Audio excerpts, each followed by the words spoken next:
Clive Waring has one of the worst cases of amnesia in the world.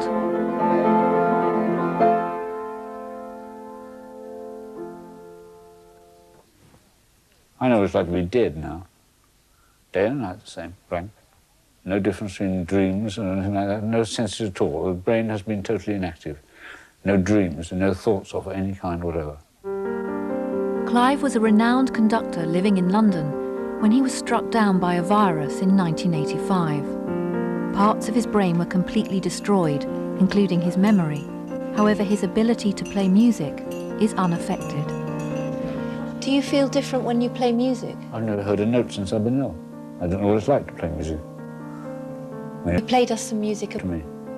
I've never heard a note yet. Clive's case became known to millions when a television documentary was made about him in 1986. Fused in hospital, without his memory, the only person he recognised was his wife, Deborah. What's been wrong? Can you just tell me what the illness has been? I mean, I really can't get to this. But I'm actually conscious now for the first time. I just want to find out what the bloody hell they've been doing, what's been wrong with me.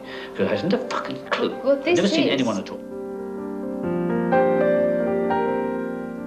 20 years later, Clive had memory before his mind goes blank.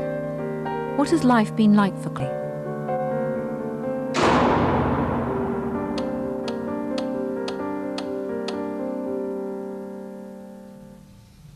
Do you know that we're making a film about you? No, I didn't. You're being filmed for a television programme. Oh, no. Oh, dear. Oh, I suppose I'd be posh, do I? Upper class. Because you're very famous. Oh, likely story. You're full of jokes, aren't you? Are you two laughing as well? About 20 years ago, a film was made about you. Oh, no. Just after you became ill, called A Prisoner of Consciousness. And 20 years on, we're making a new film about you. Because millions of people watched the film and wanted to know how you were. Good heavens. So millions of people know you. How embarrassing. Ooh, they know too much about me now, don't they? And we've been coming to see you for several weeks. I see. Hopefully we are. Right, 1, 2, 3, 4. Mad dogs and Englishmen go out to meet their son. The Japanese don't care. Clive is 67 and lives in a brain injury unit where he's under constant supervision. His wife Deborah lives 85 miles away in Reading. His illness has made it impossible for them to live together for 20 years.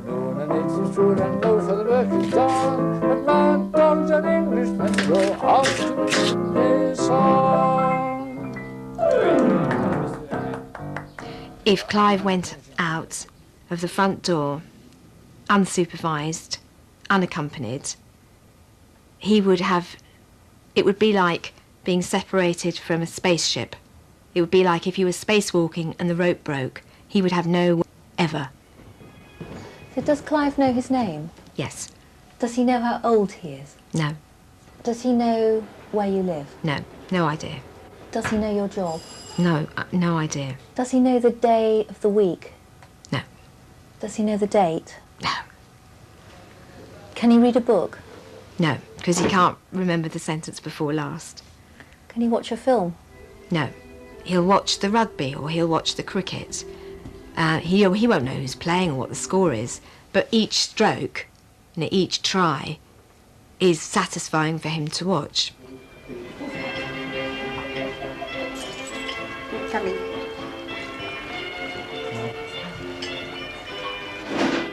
Clive now has islands of memory. Just as we can ride a bike or drive a car without remembering how we were taught, Clive can play and respond to music because his innate musical abilities are still there and weren't totally destroyed by the virus. Deborah visits Clive on average once a month. What sort of man is he? Passionate, very loving, funny, very, very comical. And he's very, very self-effacing. He doesn't want to be a nuisance to anyone. He often apologises to me and says, I must have been such a nuisance to you, I'm so sorry. I mean... told me you were arriving. Welcome to Earth. He knows me. He might not remember anything about me, but he knows me. You know, he knows what I'm like. And we're still very much a team. I mean, it sounds odd that when we see so little of each other, but we're very much a team. No hanging around on the other side of the room. Thank you, darling.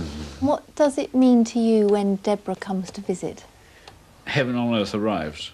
And what does it mean to you when Deborah can't come and visit? Well, I don't know. I've never been conscious since I've been ill.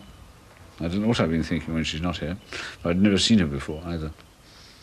Never heard a word. Yes. I've never seen any human being since I've been ill. You're the first 4 people I've seen.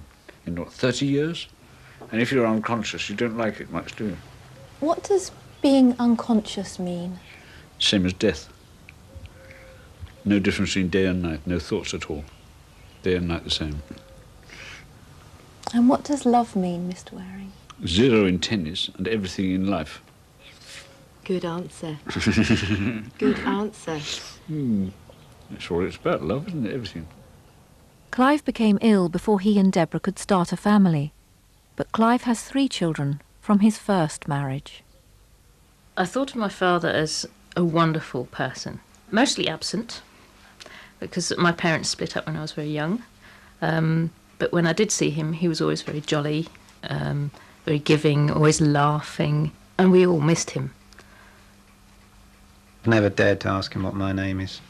My fear for him or my fear for myself. But I've never asked him what my name is. He knows I'm his son, and he'll always say, well, you should be this tall, because he left home when I was that tall.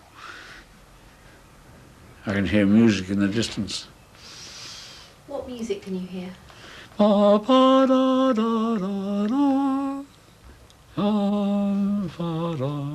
Since his illness, Clive has auditory hallucinations. What I struggle with the most is that the intellectual colossus that was my father is reduced to making word games out of card number plates. You know, it's just, there's a tiny fraction of him left now.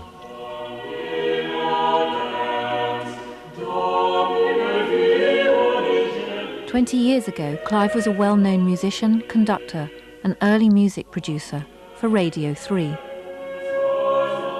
He was a very charismatic conductor. He was working in a field that was just cutting new ground all the time. He would transcribe from the original manuscripts and recreate the music for a particular meal that the Duke of Bavaria had with his mother-in-law, and what they wore and what they had to eat, and this was the music, and then he would make a radio programme. It took all his energy. There wasn't much time to sleep. There were no weekends. He poured his whole being into his work. Everybody used to say to him, Clive, slow down. He couldn't. No one had any idea that Clive was about to become one of the most extreme cases of amnesia in the world.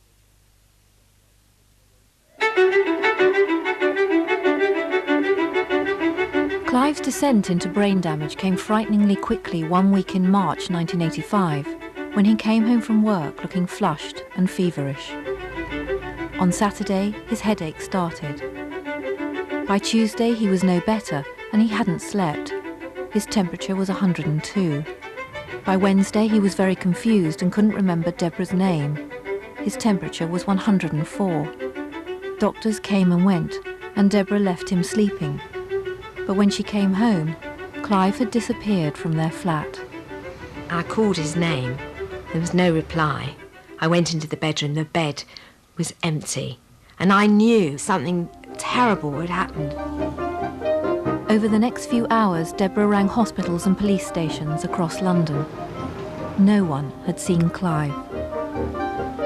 We sat, and we sat, and we sat, and then a man's voice, the phone rang, and a man's voice said, "Are you Mrs. Waring?" "Yes, we've got your husband." Thank God. Clive had gone out fully dressed with his overcoat and a copy of the Times under his arm, hailed a cab, but couldn't remember where he lived. He wanted to go home and he couldn't remember where he lived. And the cab driver had dropped him at West Hampstead police station, and the police had traced him by his Barclay card. So we got there, and we took him home, and Clive went to walk past the gate, and I stopped him and I said, "No, it's here." And he said, "Oh, is this where we live?" And I said, "Yes." And he didn't recognise the building. 2 doctors made home visits and concluded that Clive was suffering from a severe bout of flu that was doing the rounds in North London. But the Friday morning, he wasn't answering me, and I picked up one of his arms, and it was Floppy. So I rang the doctor again. I said, "He's gone, Floppy! He's gone, Floppy! Get here now!" And the doctor came, took one look at Clive, and dialed 999. Went out of the front door, walked down the stairs, and as he turned the landing, he said, "This is the strangest case I've ever seen." We got to the hospital, and I just remember going through these clear plastic rubber doors. They were like a valve, and that as those doors flapped shut behind us, you know, it was just like our life as we knew it was over.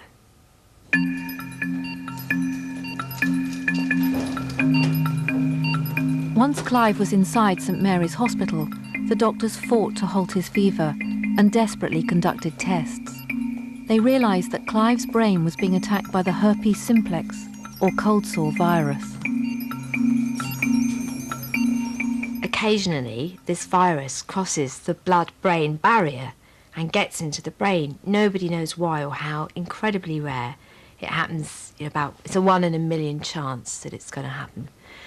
And it caused an inflammation of the brain, which was called encephalitis. From what the doctors said about how bad the temperature had been and how ill he'd been, I was very concerned that he wasn't going to live. I was fairly convinced that I'd come to see my dad die.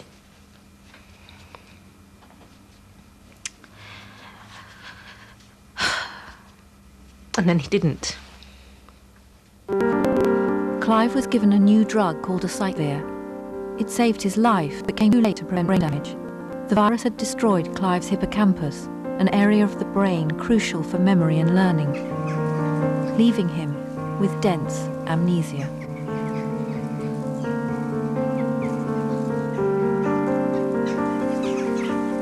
How many years have I been ill? About 20. About 20. Can you imagine what to have one night 20 years long? With no dream? That's what it's been like. Just like death. No difference between day and night, no thoughts at all. In that sense, it's been totally painless. Which is not something which is very desirable, really, is it? Because it's precisely like death. If you have no senses of pain, you have no sense of any kind working either. I don't remember sitting down on this chair, for example, or the settee as it is. That was unknown to me. I've never seen a human being since I've been... That's the first photograph I've seen of anybody. And who is that photograph? It's one of my sons. I can't remember his name. It's gone now. Last time I knew him, he was still at school. That's how many years it's been. A few years before, he would have died from it. And a few years later, they might have spotted it quicker, or maybe a different doctor might have spotted it quicker, or whatever. So it was just on the cusp of that change, and that's, yeah, he suffered for that, I think. In my own mind, it was the question of, is it right that he's been ill for so many days, and how much damage has been done to his brain in that time, and whether it was the right thing or the wrong thing that he was treated and everybody fought for him as much as they did. Clive remained at St Mary's, Paddington, for 7 years. There was nowhere else suitable for him to go. His mood swung from euphoria to sadness within weeks, and confusion and despair set in. He was in severe shock, so he was just crying all the time. You'd come in and you say, "Oh, hi, I'm your son. You're my son. I don't recognise you," and then he'd be crying again, and you're just stuck in that loop for months. I said, "Clive, can you tell me why you're crying?" And he said, "No."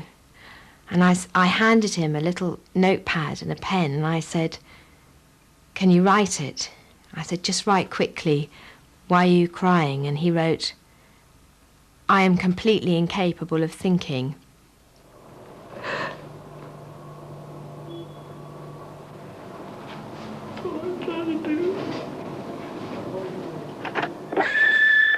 No, darling, look, it's Clive here. I don't care about anybody else in the world, just you, please. Please come. Love you. Bye-bye, darling.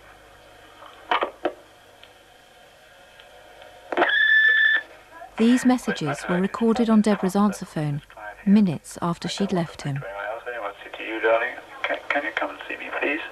I have no clue what's happened. I just want to Deborah visited Clive daily, but he couldn't remember her being there. I don't care how late it is. Come to me at midnight or 1 o'clock in the morning. I don't mind. I just love you, and I want you to come as soon as you can, please, darling. Take care. I love you. I haven't seen you yet, and I want to. Please come, darling. Bye-bye.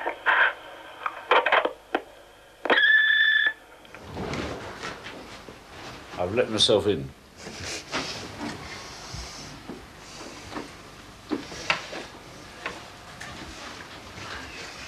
First time I've seen a human being.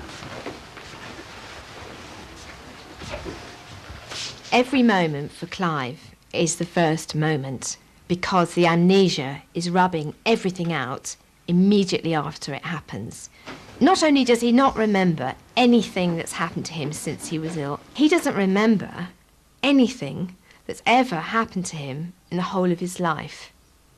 He knows about things, he knows that he worked for the BBC, but he does not have any event in his mind that he can bring to his mind's eye. He knows that we are married. He does not remember the wedding.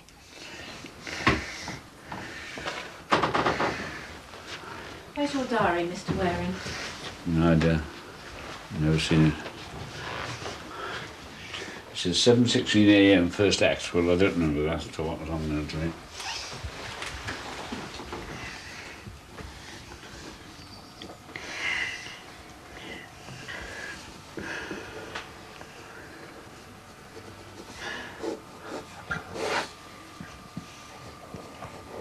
First diary entry I've made consciously. Clive keeps a diary every day and has done for 20 years in an effort to make sense of his life. He writes multiple entries recording his last conscious moment. He would look at his watch to see what time was this momentous event occurring of first consciousness. And so he would write down 10:06, awake first time. And then have the same sensation and put 10:07, awake first time, truly awake first time. Ignore the last entry. Now I'm awake. This is the first real awakeness. And so the diaries are line by line a succession of astonished awakenings. That's 1990, when he'd been suffering amnesia for just 5 years. And this is the effect on him 7 years on. But you can see that he's by no means resolved his anguish. By no means. He writes the time now in a big hand, and a tick to say, yes, that's authentic, I wrote that, it's authentic, that's definitely me awake. He has to then cross through the previous ticks and do a new tick with a circle around it to say this is the real one, and that wasn't the real one next time he comes back, and so on. So there's a constant desperate series of scrubbing out all the previous entries and saying, now I'm awake, now I'm awake, and the pencil just becomes blurred, and it goes on, and I mean it's so thick, the pencil, it's almost as if he's using the pencil to dig himself back into time, to try to fix himself in a continuum, to have more than one moment at a time, but he never can. People's entries in the diary are rubbish. What does that mean? No idea. Did you write that? I've no conscious knowledge of it at all, no. You're showing it me now for the first time. But is it your handwriting? Yes, it is. But I know nothing about it at all. So how do you think it got there? I don't. I presume the doctor don't know. But you must... No, I haven't. I haven't seen the book at all till now. No, all I'm saying... No, that means I haven't seen it, I have no knowledge of it at all. That's all. There's no knowledge of that book at all. It's entirely new to me. But you've put... Who would put that apart? I don't know, but no. Oh, for heaven's sake, use your intelligence, for heaven's sake. I haven't read the bloody thing. I'm sorry, darling. Well, use your intelligence.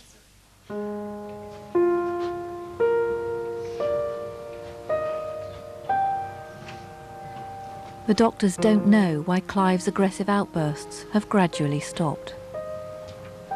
Have you written in your diary today? Sorry? Have you written in your diary today? I've never seen a diary since I've been ill. I don't know. No idea what's there. That's unknown. And that's at least an hour out of date, an hour and 3 minutes out of date.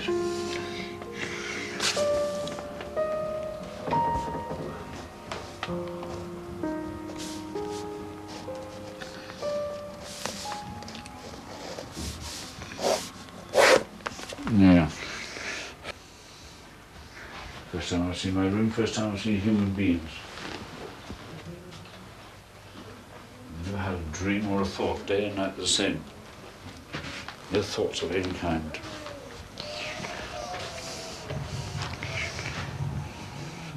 It says you're here. Is that you? You're here, it says. Coffee drinking at 3 minutes past 10. That was unknown to me. I've never seen anyone except you three people. 2 men and 1 lady.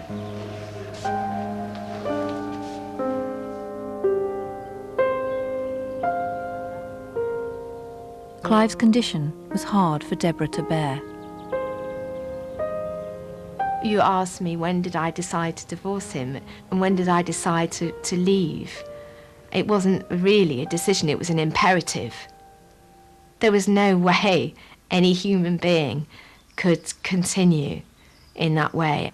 We had the same dialogue in a loop tape, repeated verbatim, with the same inflection, the same tone of voice, the same expression on the face for, well, the whole 9 years until I left, and we were still having that conversation as I was backing out of the room.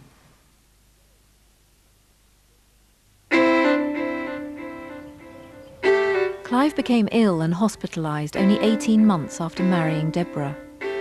3 years after the virus attacked his brain, the strain on their lives was beginning to show. It's like being a wife and a widow simultaneously. I lost Clive, or most of Clive, 3 years ago. Because without consciousness, he's, in many senses, dead.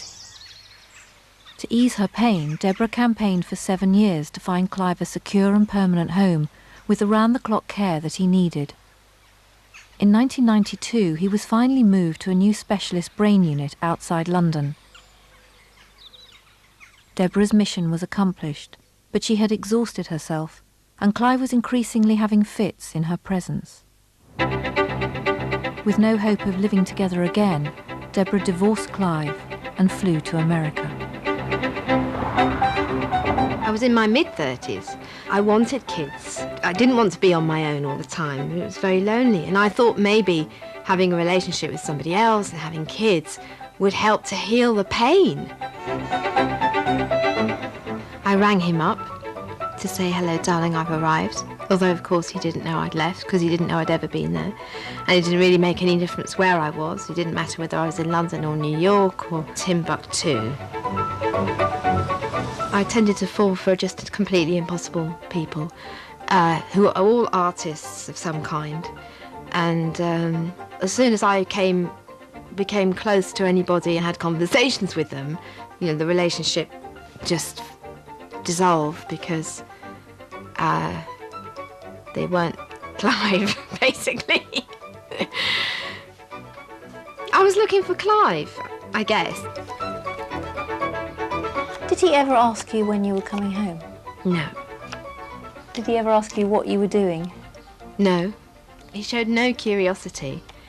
He just wanted to let me know that he was awake. He'd say, Yeah, he'd say, when are you coming? And I'd say, as soon as I can. And then he'd say, oh, please come at the speed of light. Come at the speed of light. Come by helicopter.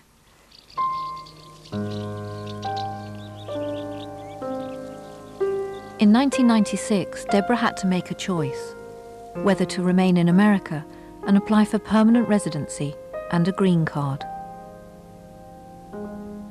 She returned to the UK, drawn back to Clive. She settled in Nottingham, working for the brain injury charity Headway. Deborah had come full circle. And I came back still not knowing how to live. Still with a huge emptiness, a great sucking emptiness inside that could never be filled. Still with a sense of needing to go home but not have, where's home? Because home was where he was, but I couldn't be with him.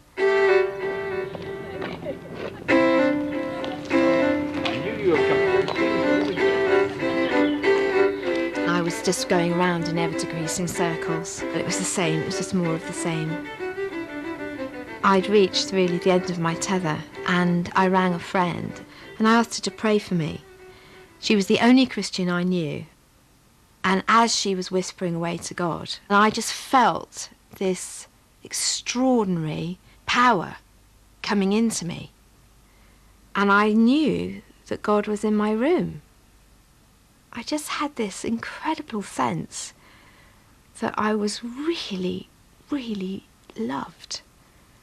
I mean, so loved. And that emptiness that I had been trying to fill all those years with relationships, with food, with alcohol, I was filled. That emptiness was gone.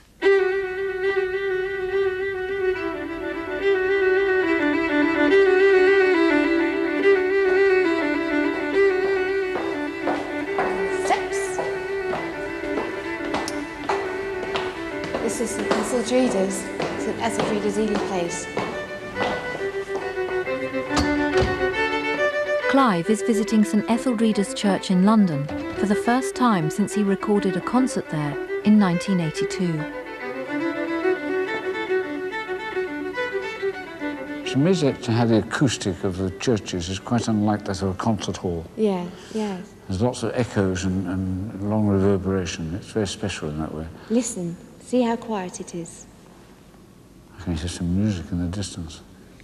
I remember last time we were here, you were conducting the Lassus Requiem. Was I? Oh. And it was for the Lassus, International Lassus Festival that you put on. And you came in here, and none of the pews were here, and you used the whole building. For the acoustics. And you had, it was far from a concert, it was actually a celebration of the Mass, as if Lassus had just died. It was extraordinary. And it was so moving that there were people here who were crying.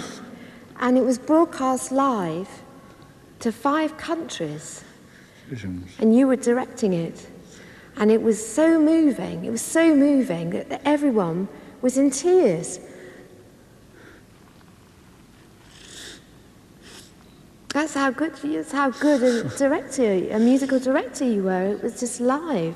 And it gave the audience, whether they were sitting at home listening to the radio or whether they were walking around here in the dark with candlelight flickering, you gave them an experience of something deep and profound and spiritual. And they went away after your concerts and they were never the same again. You did, darling. I'm amazed you even say that. I can't think that. Oh, you were marvellous. Yeah. You still are marvellous.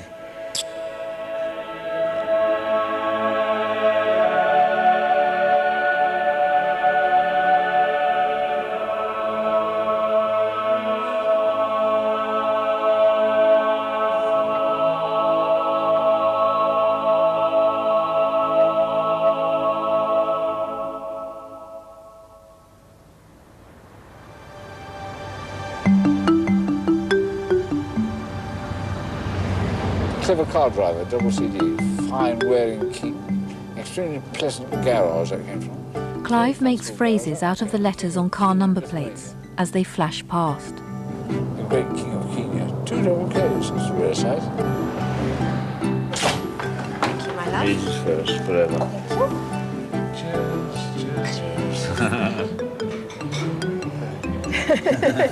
Guess what my job is? Head of the United Nations. No. No? Head of the British Empire? No? Yes. PR? PR! Wow, that's amazing. Yeah, I do. That's very clever.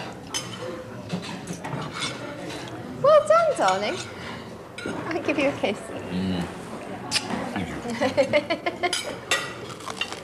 Thank you. You astound me sometimes. You take my breath away. I know you didn't lose your breath. But not to stop reading them. No, I won't. Until God tells me to. Do you know what I do for a living? You earn money. Yeah. Yeah. What do you think my job is? Running the United Nations. No, really, what do you think it is? Guess. Head of the United Nations. No, No. British Empire. Guess. What can you see me doing? Being a film star. No, really. I don't know. PR, public relations. Oh, is he? Oh, well done. That's an exciting life, though, isn't it? No 2 days the same, really. They're always different, aren't they?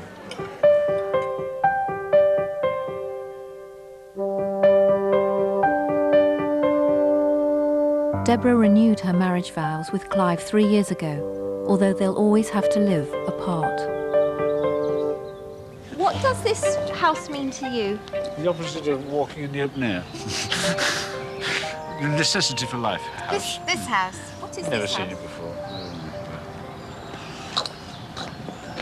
What does this place mean to I you? don't know. It doesn't mean anything.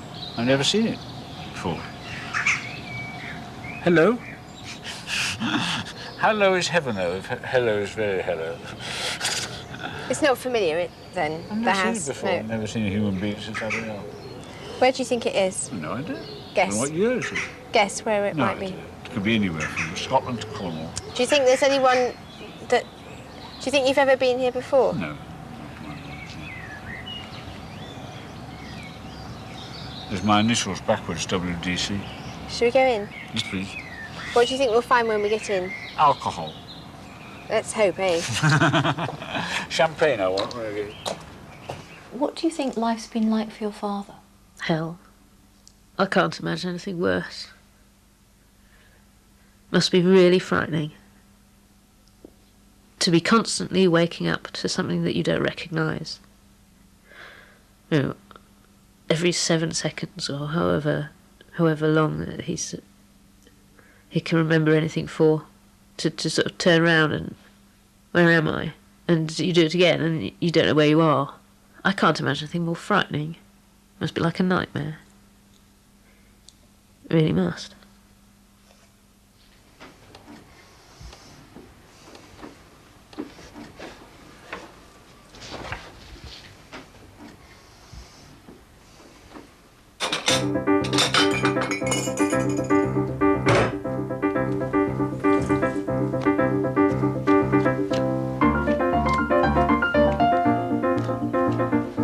Deborah is planning a momentous trip for Clive.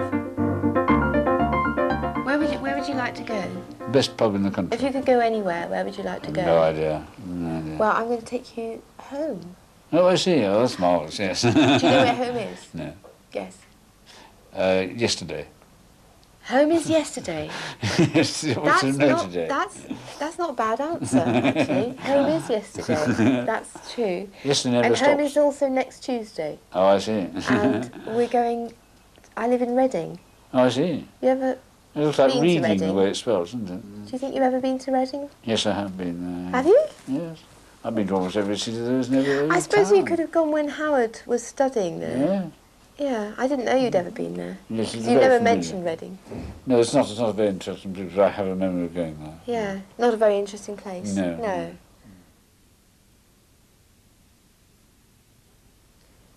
Can you name a town in Berkshire? No, I can't. I can't remember the geography. Do you know where I offhand. live? No.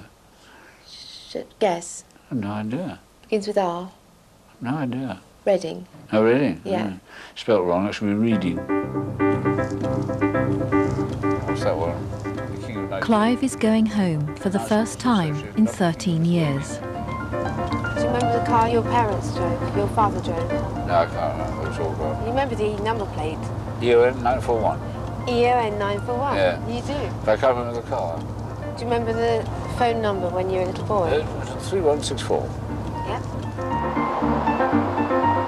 Remarkably, Clive can still recall details from his childhood, numbers embedded in his memory before he became ill. There's another guest expected for lunch, Clive's youngest son Edmund, who has not seen his father for 7 years. Things that I used to do with my father always revolved around his work. It was, we'd be either going to places such as the British Museum for his research, or we'd be going to concert venues or recording venues. We would often end up in churches, and he could walk into a church or a cathedral anywhere in Europe and read it like a book. He had a vast amount of knowledge, and that's just been wiped out. It's been a difficult time.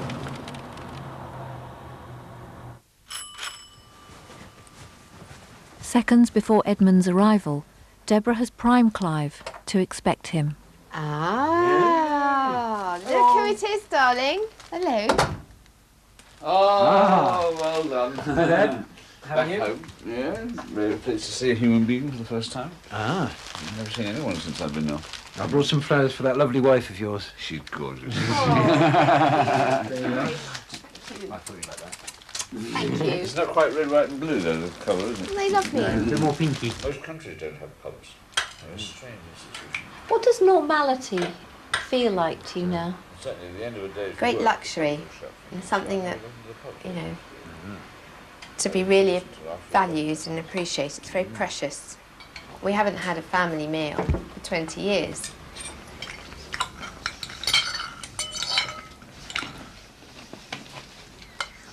Deborah, what will this day mean to Clive? Nothing. Nothing in his conscious memory. I mean, even while he's here, he doesn't know we're here. And when he's in the car, he won't know we've been here. And you won't remember anything of it? Nope. He doesn't remember anything that's ever happened in the last 20 years, ever. What do you say to Clive when he gets confused and disorientated? How do you deal with that? Well, he's disoriented all the time. But it doesn't matter, because we don't need to be in time. We don't need to be in any particular place, because we're on another plane, Clive and I. We're in a world where there is no time. After 4 hours, Deborah has to take Clive back to the brain injury unit. Has it gone well? I don't really want to answer that, thank you. Right. Why is a giant pronounced the way it is? It should be giant. Sorry. You know Jacques Cousteau. That was very rude. That was really rude. Ask me that again. I was just wondering how the day had been.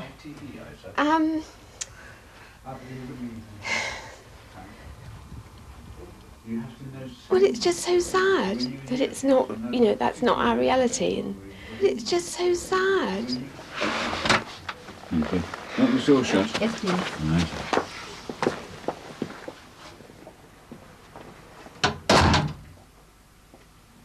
And why have you stayed away for 7 years? It's too painful. Was it easier to stay away? Oh, yeah. Yeah, it was the easy way out. There didn't seem any point either, because he didn't remember. He'd write it in his diary, but he'd turn over the page and start writing the next day.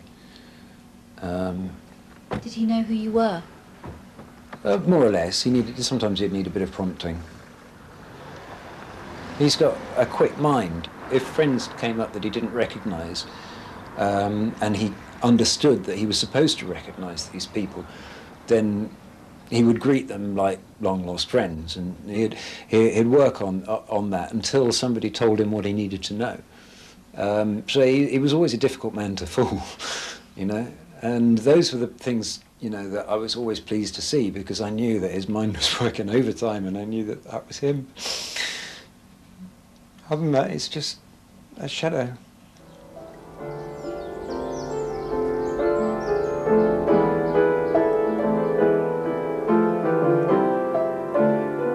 Today, Clive's sister Adele has come to see him.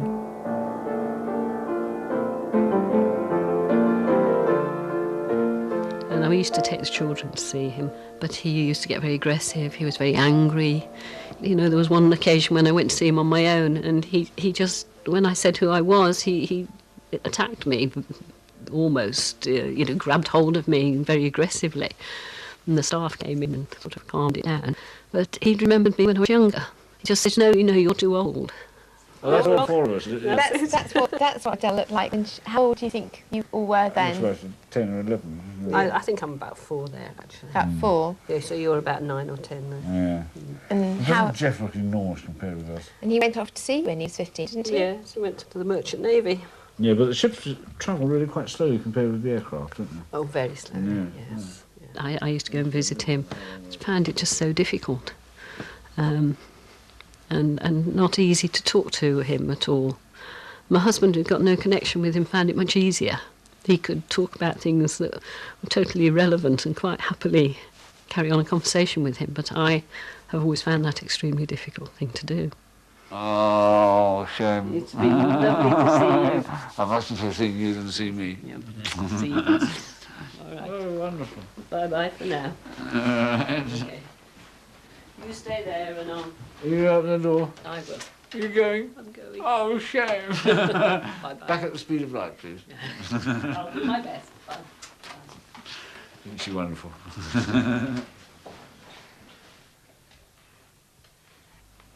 Do you remember Adele sitting next to you? No. Can you remember what she was wearing? No. Never seen her.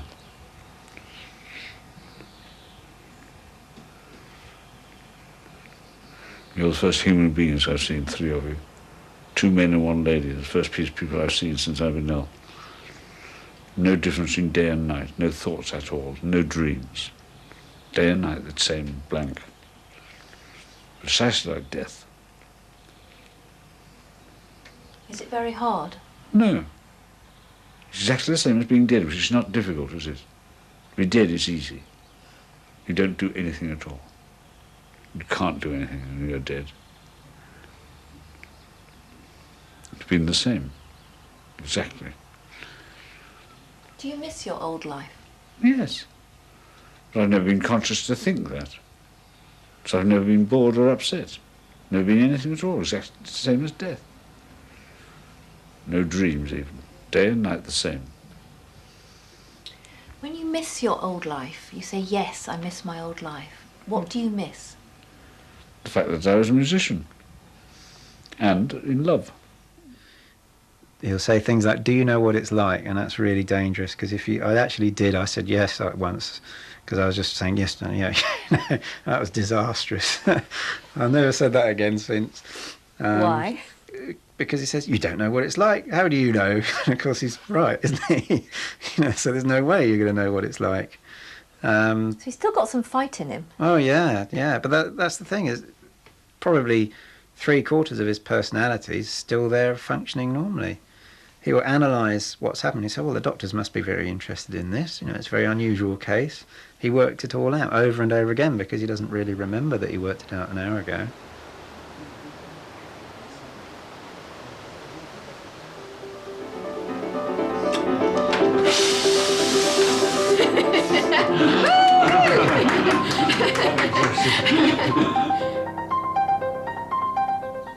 Deborah's done more for Dad than any other single person. And I very much doubt that I could have done that for him.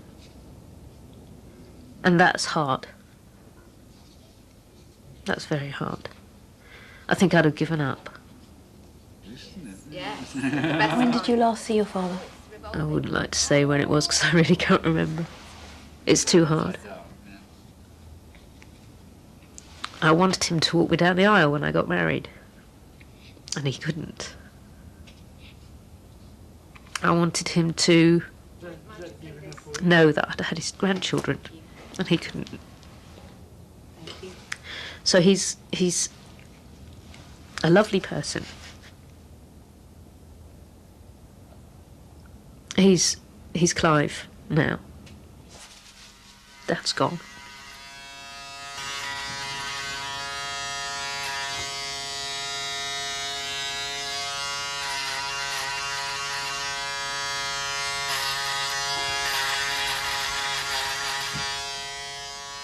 considering he's still one of the most amnesic people in the world, he's pretty peaceful. Considering he doesn't know where he is or what century it is, or what time he got up that morning, or that he's in a place where he lives. Considering all of that, his state of mind is extraordinarily calm, happy, content, and very much himself. He's himself. If you could do anything now, if you had free choice, what would you do next? I would gin and tonic, I think.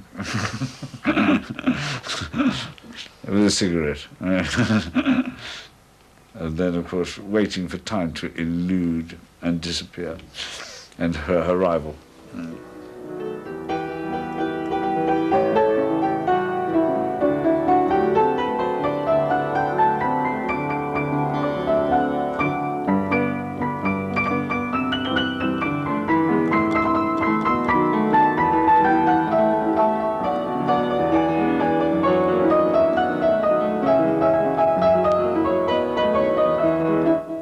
For a free copy of our fact sheet to support this programme, you can log on to itv.com/7secondmemory.